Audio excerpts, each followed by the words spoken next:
Hello Aditya, ಪೂಜಾ, ಸುರೇಶ, ನಿಖಿತಾ, ಏನ್ರ question bank ಅದು ಇದ್ರ ಕಳಿಸ್ಲಾ ಪ್ಲೀಸ್. ಕ್ಲಾಸಲ್ಲಿ ಮುಂದೆ ಇದ್ರು ಮಾತಾಡ್ಸಲ್ಲ, ಇವತ್ತೇನು ಕಾಲ್ ಮಾಡಿಬಿಟ್ಟಿದ್ಯಾ? ಏನಿಲ್ಲ, ಸುಮ್ಮನೆ ಹಾಗೆ ಕಾಲ್ ಮಾಡಿದ್ದೆ. ಅಂದಾಗೆ ನಾಳೆ ಎಕ್ಸಾಮ್ ಅಲ್ವಾ? ಹೌದು ಇದೆ. ಏನಾಯ್ತು ಈಗ? ಓದ್ತಿ ನೀನು ಟಾಪರ್ ಅಂತೆ, ನೋಟ್ಸ್ ಎಲ್ಲ ಚೆನ್ನಾಗಿ ಮಾಡ್ತಿರ್ಬೋದು. ಏನ ನೋಟ್ಸ್ ಬರ್ದಿಲ್ಲ? ನಿನಗೆ ಸ್ವಲ್ಪ ಸೀರಿಯಸ್ನೆಸ್ ಐತಿ? ಅಲ್ಲೋ ಕ್ಲಾಸ್ನಾಗ ಏನು ಮಾಡ್ತಿರ್ತೀರಿ ನೀವು ನೋಟ್ಸ್ ಬರೋದು ಬಿಟ್ಟು?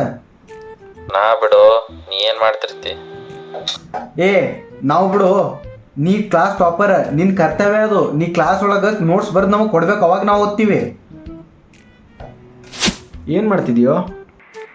ರಾತ್ರಿ 2 ಗಂಟೆಗೆ ಕಾಲ್ ಮಾಡಿ ಏನ್ ಮಾಡ್ತಿದ್ಯಾ ಅಂತ ಕೇಳ್ತಲ್ಲೋ. ಬೈಬೇಡ್ವೋ, ಒಂದು ಡೌಟ್ ಇತ್ತು.